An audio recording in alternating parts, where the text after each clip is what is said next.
introduction on why we are here, just to kind of touch upon that a little bit.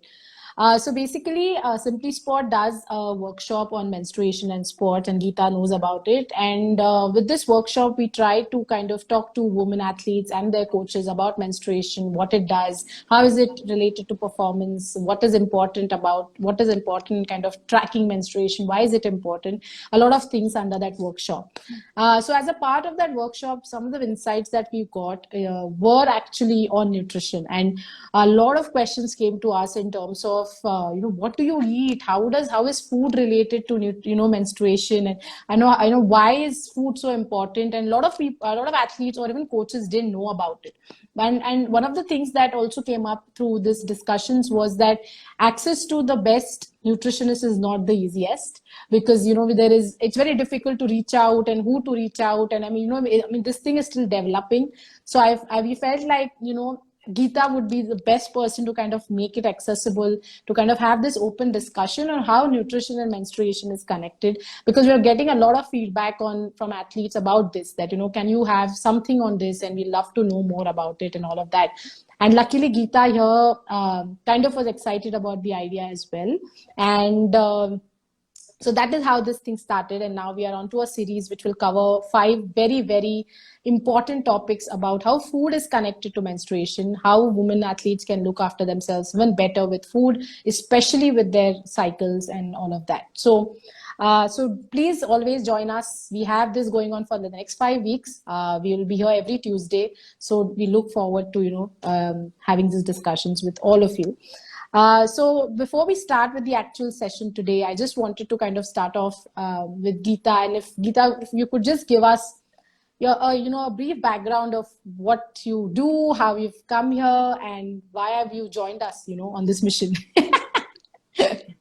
So Aditi, thank you for having me here, and I thank Simply Sports Foundation. I'm definitely very happy. I think, like I always have the humility to say, you learn more when you teach.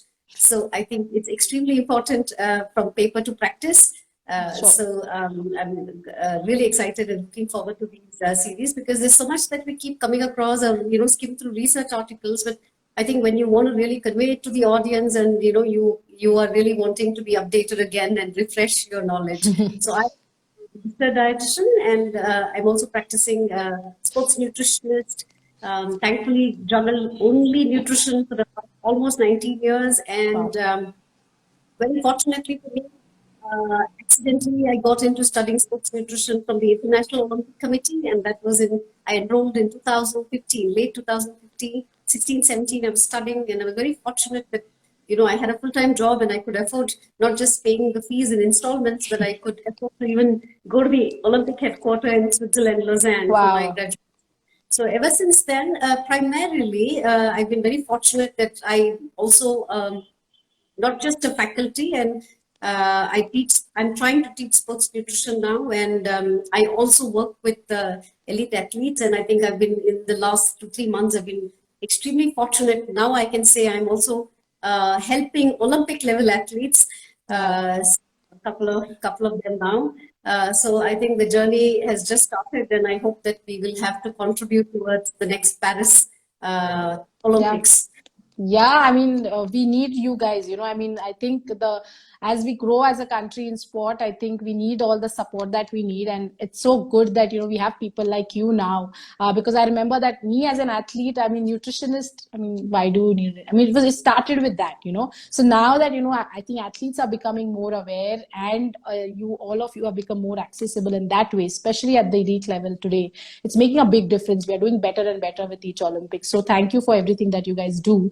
So I think this is a good segue to kind of start with our discussion for today. So guys, today we are trying to talk about food, of course, but food which is related to our menstrual cycle. So what do you eat before, during, and after your periods? That is a question that I have never asked myself, but I have started asking this more and more as I grow older. I feel it is a lot of things have kept changing for me with my menstruation journey.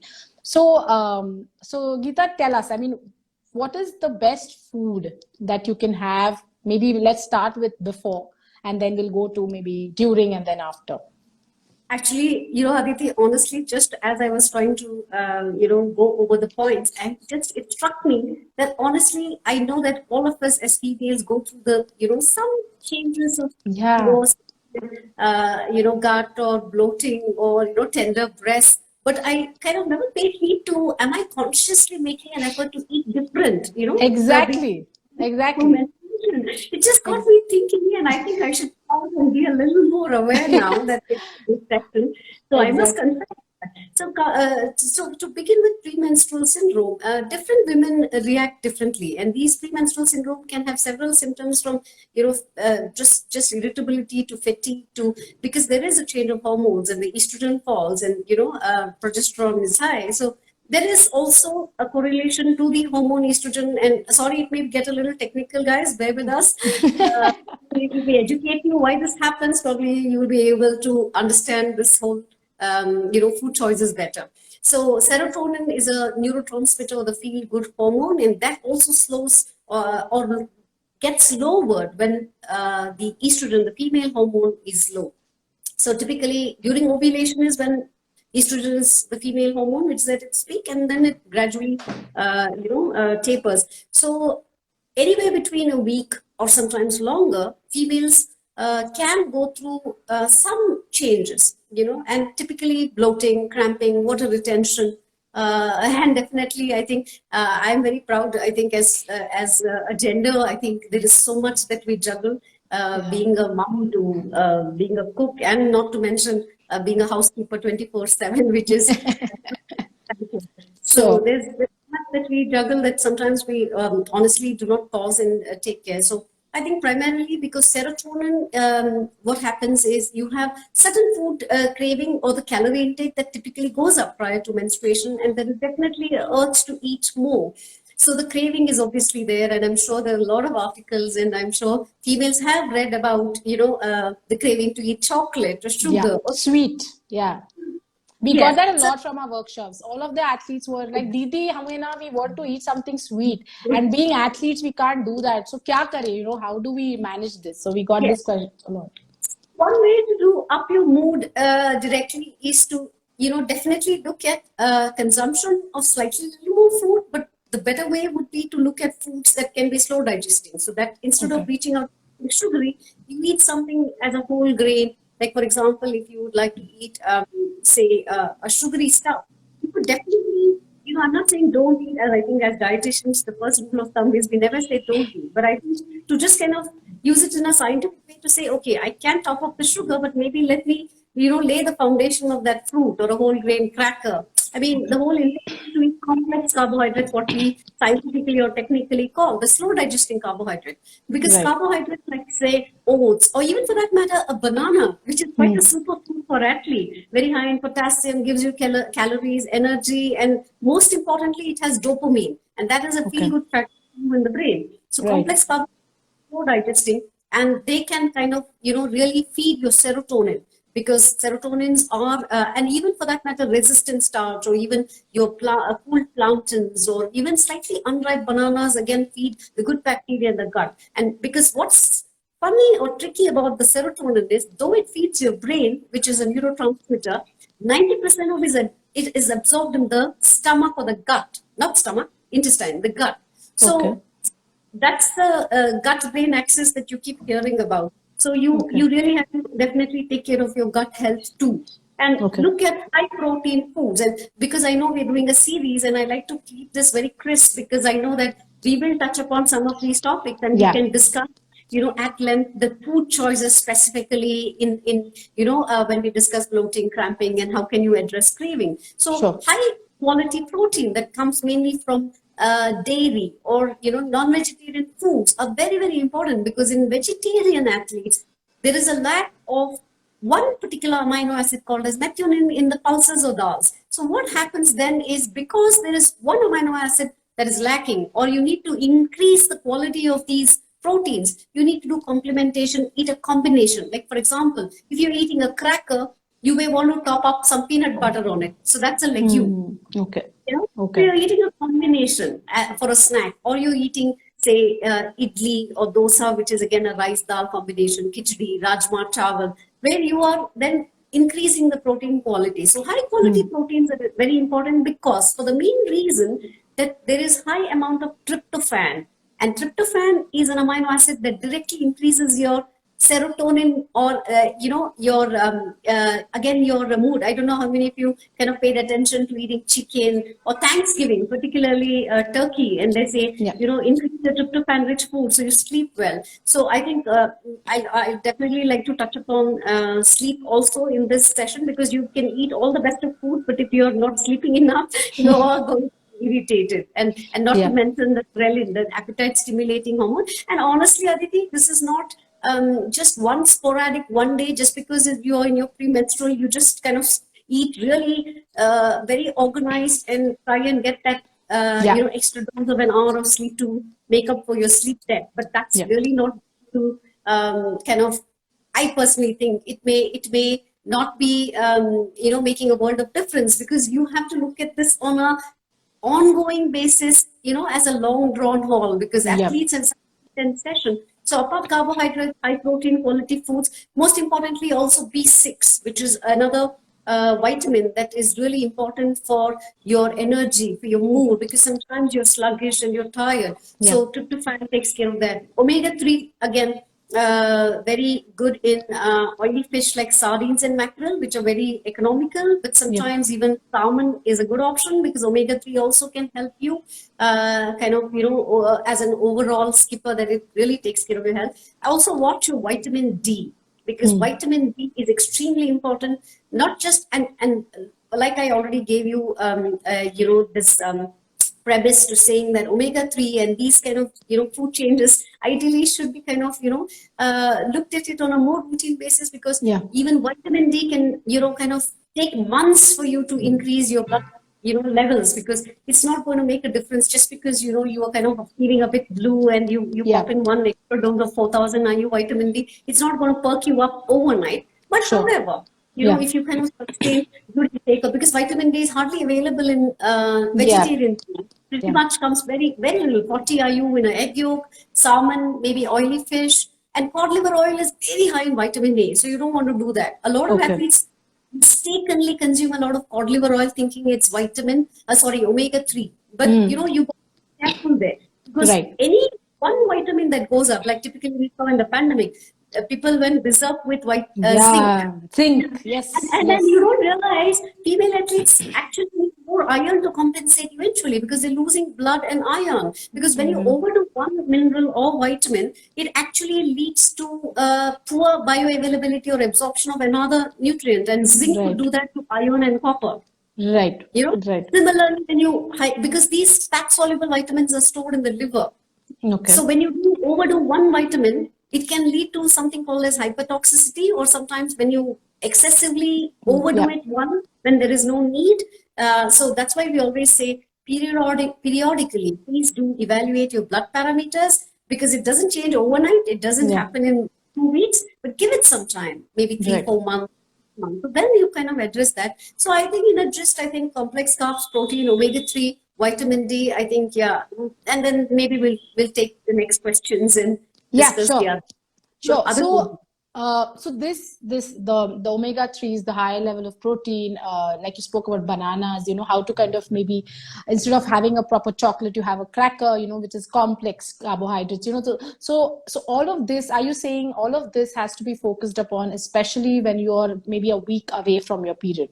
Is that what you're saying? Absolutely. Yes, Okay, yes. okay. And another thing you pointed out here was about having this extra access to maybe a tablets. Like, are we talking about tablets here at all, or do you think that is something that you? Because again, as athletes, we are very anti. What if we take something by mistake, or So I just wanted to get that clear. That, I mean, is there always a food supplement to a tablet, and should we really take up like a cod liver tablet? Like I've seen a lot of athletes, like they don't have fish, for example, so they just take a cod liver supplement and just eat that. So I just wanted to understand your perspective on this. Like, how do you kind of answer that? Okay. As a dietitian, I think there is, I think, absolute, or rather, I would say that supplementation is extremely safe and scientific.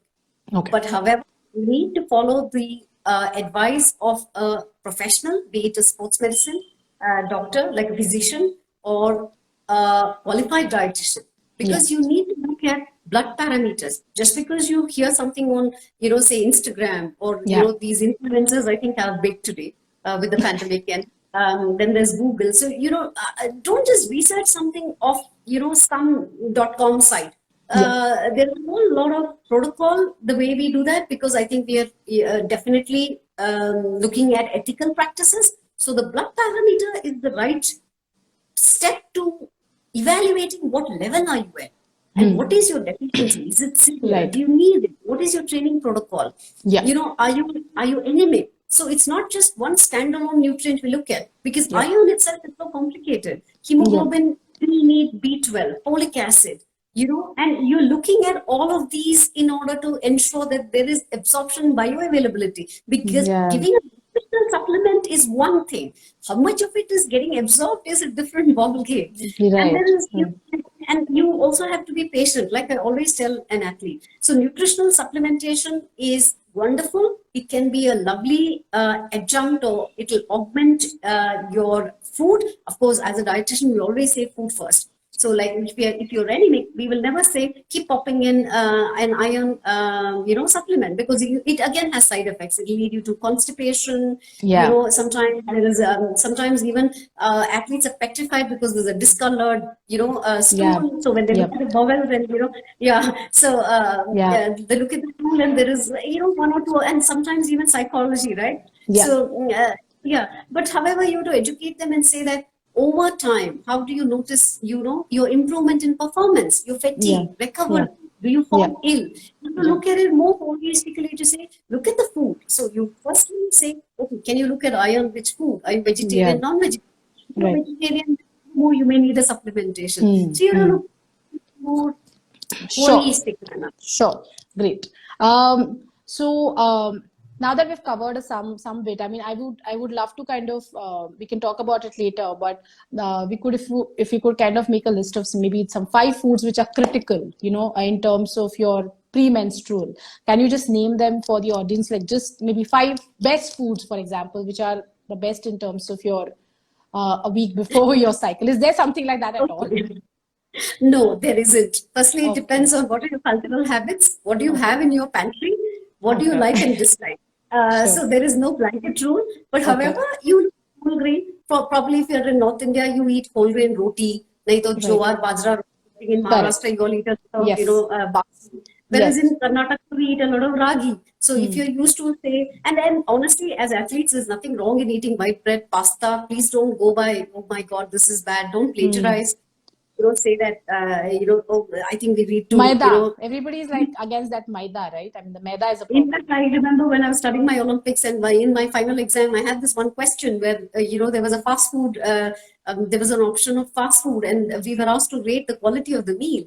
And so obviously the first thought process, even as a dietitian, is really bad. But honestly, refined grains are fast digesting and highly absorbable. Actually, on the contrary, immediately after training, they're recommended for athletes. Okay. So, it's absolutely Sure. fine to eat white rice. But Okay. however, because the craving is very high and you want to keep the appetite subdued. So when you eat slightly unpolished grains, the whole reasoning is that it can make you feel a little fuller because of the fiber. But here again, there's a catch. It depends on what you can tolerate, like I Yeah. already mentioned. Sure. Depends on what you like and Yeah. what you will tolerate. Yeah. Because if you have severe bloating, now PMS can be very varied for different females. Sure. Somebody can have the very severe symptom versus somebody who it can be a breeze, and they may not even notice that their menstruation is going to start. Yeah. Right? Yeah. Yeah. And also, like you aptly said, Aditi, as you age, like from our younger adolescence Yeah. days to early adulthood to being in our youth, it's very different being in the middle age. Yes. And I Yes. can categorically say, the minute I feel a bit, I see a slump in my mood, or I'm a bit teary, I automatically know my chance is starting now. Yeah. Yeah, exactly. I mean, that has become more prominent as I grow old, I mean, I've become much in a better place to kind of know, okay, it's coming up, it was not that bad when I was younger. So yeah, that changes. Absolutely. I relate to what you were saying, because it's so true. Yeah. And also the bloating. Yeah. right? Yeah. I mean, I remember that. I don't think I kind of even noticed earlier in my younger days, but I do now. And Yeah. 1 or 2 days prior itself, you kind of know that the slightest of the foods that you eat can trigger that. So it Yes. really depends on the individual, as long as, and also depends on what you like, you dislike. So if you have Yeah. eggs that are good for you, if you're vegetarian, at least eat that in your meal Yeah. so that you Yeah. satiated, because the thermic effect of protein is more. The body Yeah. takes a longer time to digest the protein. Yeah. So, unlike, say, for example, you just ate a bowl of pulao, and I remember as college students, we could only afford that. We'd go across to the fast food, eat a bowl of fried rice or one pulao.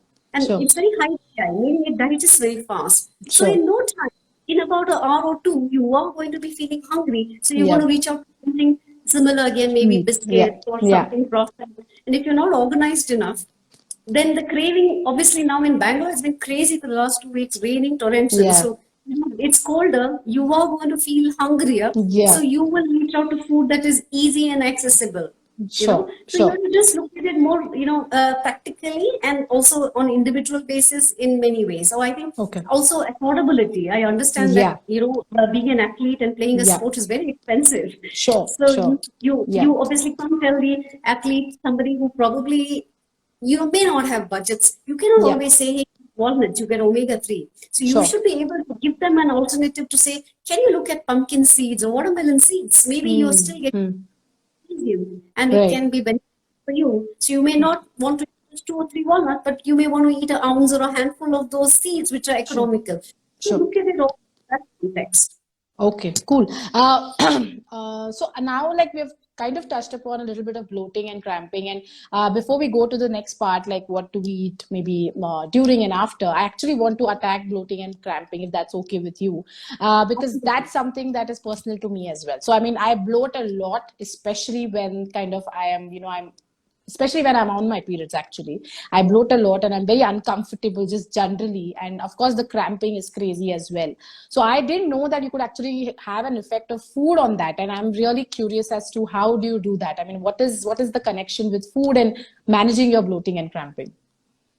Okay, that's a very interesting question. And I think here again, we also need to personalize this. So it again depends on the kind of food you eat. In the vegetarian food, as I was just suggesting that you need to choose probably grains that are unpolished and whole. Similarly, look at pulses that are probably, kind of slow digesting. But in a Hmm. vegetarian food, honestly, if you're consuming even adequate fruits Yeah. and vegetables, the vegetarian diets are anyway very high in fiber.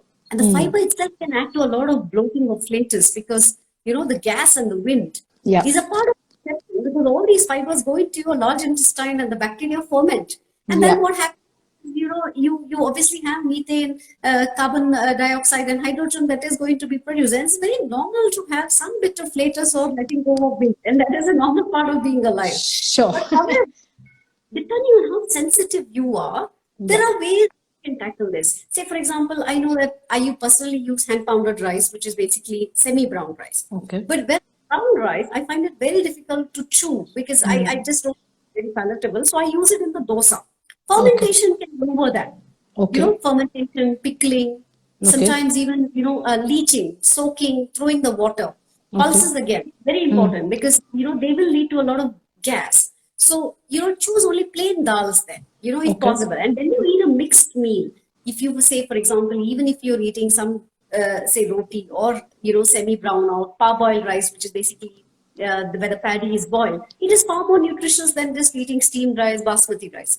So Okay. then you can add some, cooked vegetable because cooking softens the fiber.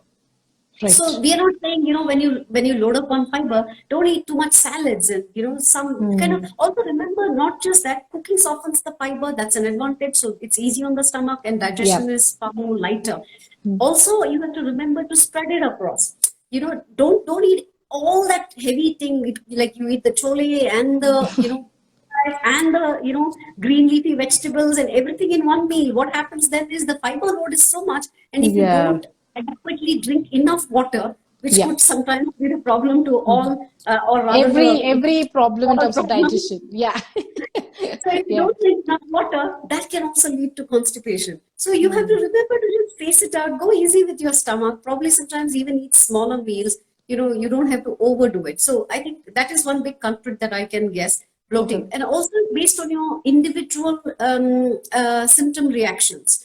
Okay. Certain cruciferous vegetables, like, it could be cauliflower, cabbage, onions,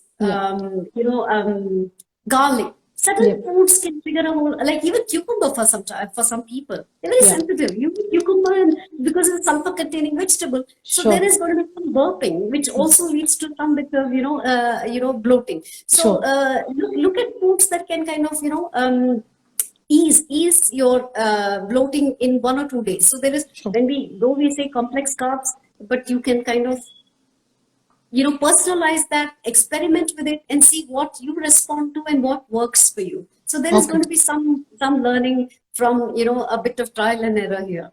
Okay, so let me just get my head around this. So what you're trying to say is that we, especially when you're bloating or if you're cramping, if you could have more cooked meals rather than raw salads, that is something that might help you better, because it kind of better. Yes, dairy, for example, some guys are very sensitive. So, but dairy may not be the only culprit. But some guys respond to dairy a lot more exaggerated. So if you are lactose sensitive, then go easy, or choose smaller portions. You could also do probably lactose free. Now you have options. Yeah. Curd is pre-digested, meaning it already ferments, so it's lighter on the stomach. Okay. And also fermented foods does lead to some bit of gas. Like similarly now with irritable bowel, we have so much, because I'm also pursuing a course from FODMAPs from Monash University, Australia. So certain foods can, like FODMAPs are basically sugars, fermentable sugar. So it could be something as simple as, like I know that now that I'm slowing down with, every decade your metabolism slows by 1 or 2%. Like watermelon doesn't agree. So yes, so, watermelon, broccoli, these are all foods that can lead to a lot of bloating. Yeah. So you have to again see what agrees for you, and but you can choose other options. Like you could probably eat an orange, but that also fills you up because it's got soluble fiber. So you don't have to necessarily do the cucumber or watermelon. So instead of cucumber, you can look at some other alternative which can kind of not lead to a lot of gas. Sure. Okay. So, so great. So I think in with the bloating, especially smaller meals, cooked meals, not mixing up your pulses and dals and everything in a meal. I think keeping it simple and kind of choosing, like I think.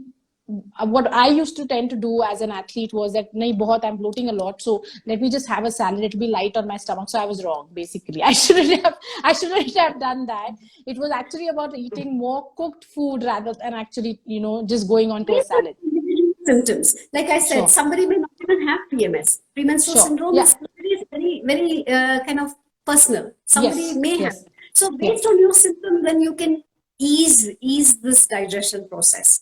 Okay, great. So now let's just come back to a cycle. So now in terms of when you're actually going through your periods, so it can be a very painful and you feel heavy, and you also have to train during this time. So you also need to eat properly, but you're not feeling like eating, as much because you're just not comfortable overall.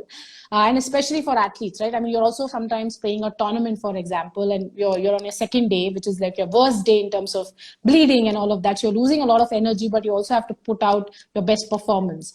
So in times like that, what would be those foods which we could focus on? I mean, that's because especially during your period, you're just, as an athlete, you're so uncomfortable. You're wearing those pads and you have to go on that court, and so how can food help me, in terms of my actual period time?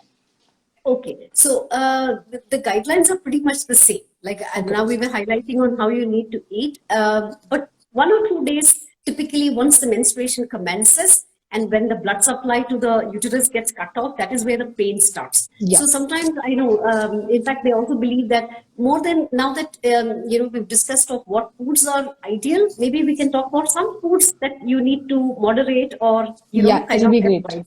Yeah. So to begin with, even salt, because salt itself can lead to water retention and bloating. Okay. So salt, like you're confused. You eat a pack of chips or processed food, baked goodies. Your butter cookies, very popular, very tasty because very highly palatable food. So you typically tend to eat, you don't restrict portions. So there you want to go easy because again, a man-made trans fat. So you don't want that, leading to more discomfort. But Sure. typically what happens when you overdo sugar or salt? By Yeah. the tumbler. Similarly with alcohol. Now Yeah. caffeine, though caffeine again is a stimulant, but what happens also with caffeine is the recommended, though as athletes, I know that based on your training,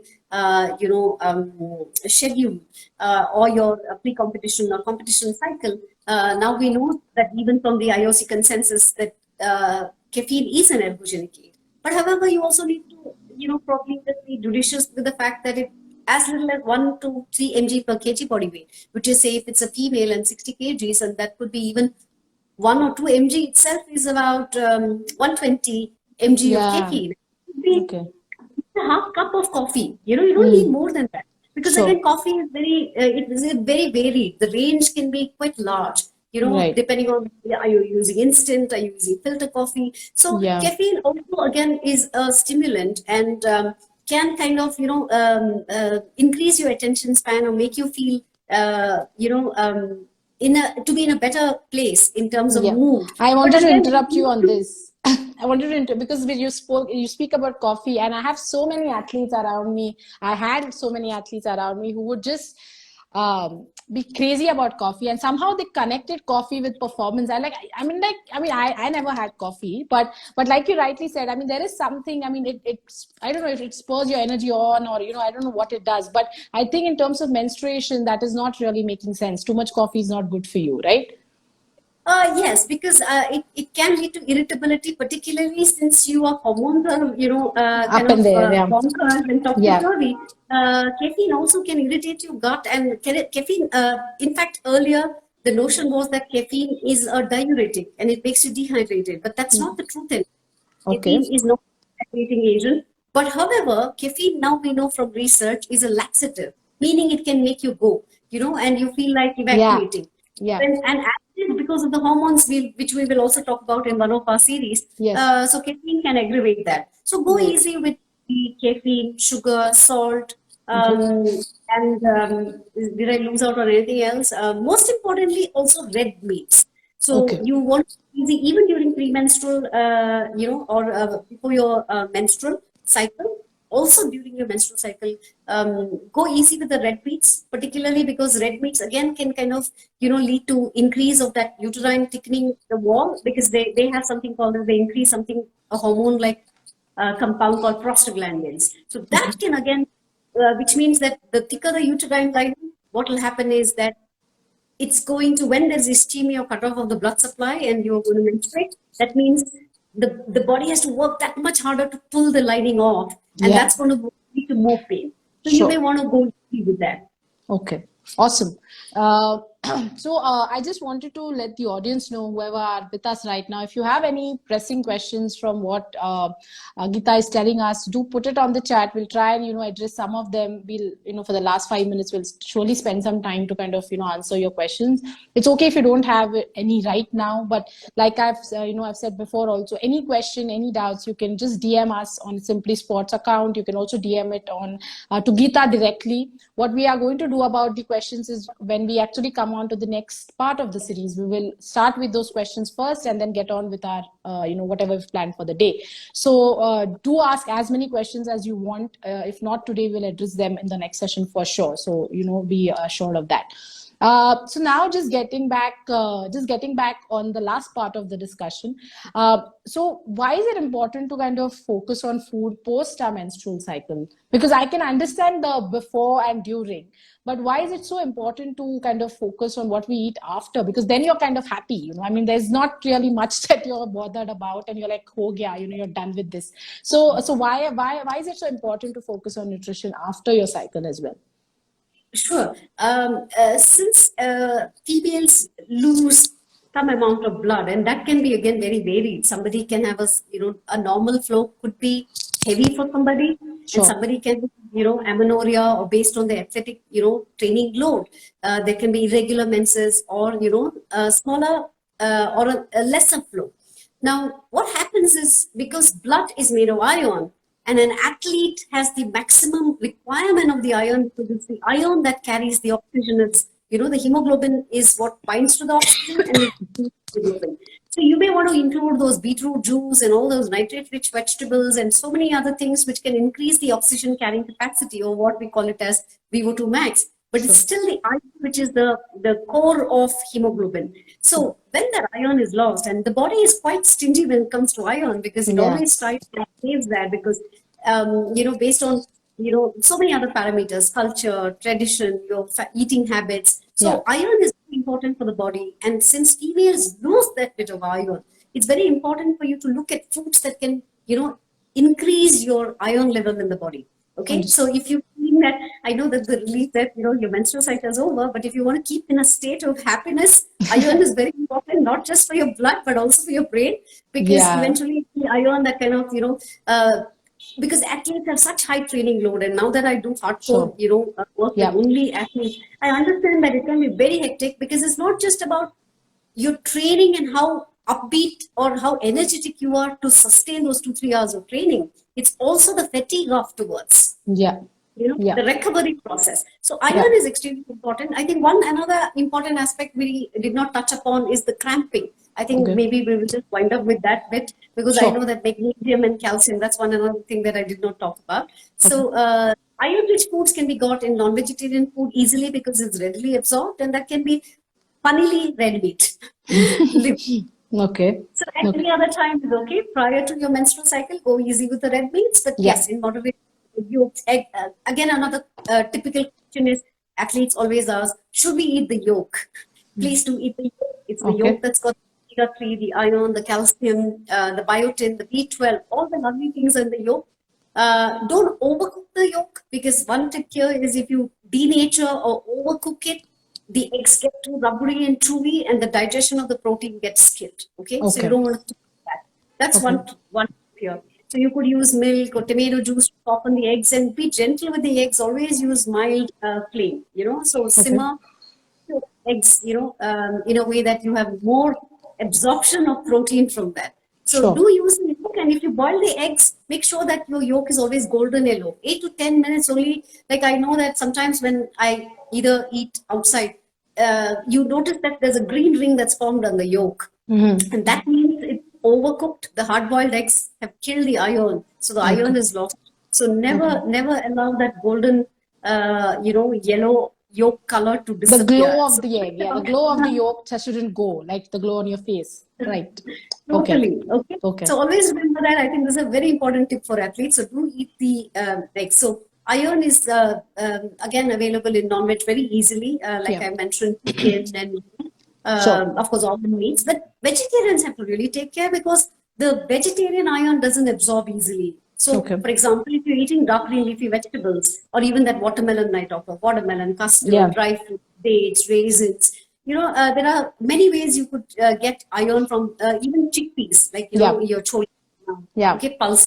So these will be absorbed. The iron in these vegetarian form is absorbed better when you add a dash of lime. For example, if you're eating the chole, you may want to squeeze a little lime as you eat, or you may want to some tomatoes or cherry tomatoes, which as a salad on the side. So any vitamin C can improve the absorption of these non-heme iron, and most importantly, I think now I have made a conscious effort, though I have 1 or 2 Teflon pans which have slowly creep back into the kitchen, but I had really got rid of all of them, and I try and make an effort to use iron, that the iron utensil, the iron kadai, the iron tawa, iron. That's the best way to incorporate a low-cost iron in your meals. I know it's a bit of maintenance. The only thing that you need to do is, once you wash it, then you have to either coat it or try and wash it before use, because invariably there's a layer of rust that forms if you don't maintain it.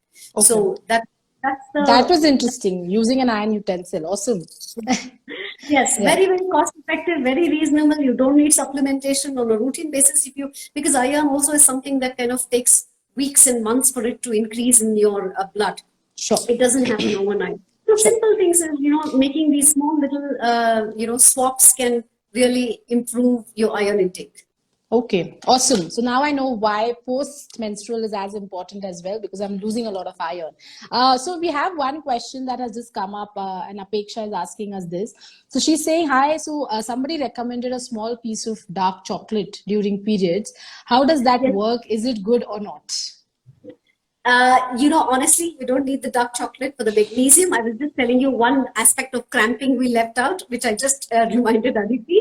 Now, dark chocolate itself has iron and magnesium, and not to mention all those lovely flavonoids. And whenever you eat anything which is very tasty, there are endorphins released in the brain, and that is what also makes you feel good. So it's not just about. That's okay. So it's the endorphins that are released whenever you eat good food, Yeah. So chocolate is not just good for addition of nutrients, because there's also cramping that can be an issue during the menstruation, particularly just before, that time where you start your menstruation to when you are in PMS, because that's Yeah. when the supply is getting cut and the cramping starts. So magnesium, calcium, these are all nutrients that can really ease your cramping. Magnesium is a muscle relaxant, and sometimes we even tell females that you don't just need to eat those almonds, those seeds, and soaking them sometimes is easy on the stomach, so it doesn't lead to a lot of bloating and gas. Almonds are anyway quite comfortable to digest, but soaking is better. The skin, you take it off, the tannins you can get rid of, and almonds itself is a awesome food because it's high in calcium and magnesium. So look at these foods, and like our audience, the question was asked about dark chocolate. Yes, dark chocolate, green tea, again, very high in antioxidants, peppermint tea, these all ease cramping. Peppermint Okay. tea, turmeric, curcumin, omega. I already talked of magnesium, calcium. Yeah. Some studies, I did not have the time to do a little more in-depth research about vitamin D, but I did read that having optimal levels of vitamin D is also important. Sure. Okay. Awesome. So guys, I think we are kind of reaching the end of our session for today. Apeksha, I don't know if you kind of got your answer. So answer is yes, I think you should have your Yes. dark chocolate. There is no Yes. problem to that. Over 70% ideally, though Okay. dark chocolate also has some sugar, but 70% and above is better. Doesn't mean it's sugar free. There is Yeah. some sugar in Sure. it. Yes, slightly lesser quantity, unlike a regular, commercial chocolate. Okay, done. Awesome. So guys, I think if there are any questions right now, we'll just wait for a minute or two and you can post them. And like I said, if you don't have these questions, you could, right now, you could just DM it to us and we can address them the next week. We come again back on Tuesday to discuss the next topic in this series. So please do DM it to us if you don't want to kind of go with it right now, and we will make sure that we kind of answer it. So Geeta, thank you so much. This has been a great start. A lot of things to learn and a lot of things to absorb actually. So we are going to take that time. We're going to go back to this IGTV and learn what you said, and kind of, if I have more questions on whatever you've said, I'm going to pose them to you when we meet next as well. But thank you so much for today. Do you have anything to end this session with? You want to end it with anything at all, or we are done? Yes, as a closing remark for this session today, don't just focus on eating healthy, but also look at recovery and sleep. I think that is also important. Sure. And exercise. For those, of course, here we are mainly talking about athletes. So I think most important, the recovery for an athlete, very crucial. Yes. More than anything else. But for other female audience who's watching, if you do not exercise, more important is also to keep moving, because that also kind of eases your gut symptoms. So for physical activity is definitely important for non-athlete community, so focus on that too. Okay, awesome. Thank you so much, Geeta. We will see you again on Tuesday, and we'll make sure that we have enough questions in the beginning as itself, so that if there's anything kind of carrying forward from this session, we kind of address that right away. So thank you, and we will see you again on Tuesday. Next week. Yes. Thanks, Aditi. Bye. Bye, everyone. Thank you. Bye, everyone. Thank you for coming. Thanks, Aditi. See you all next week. Bye.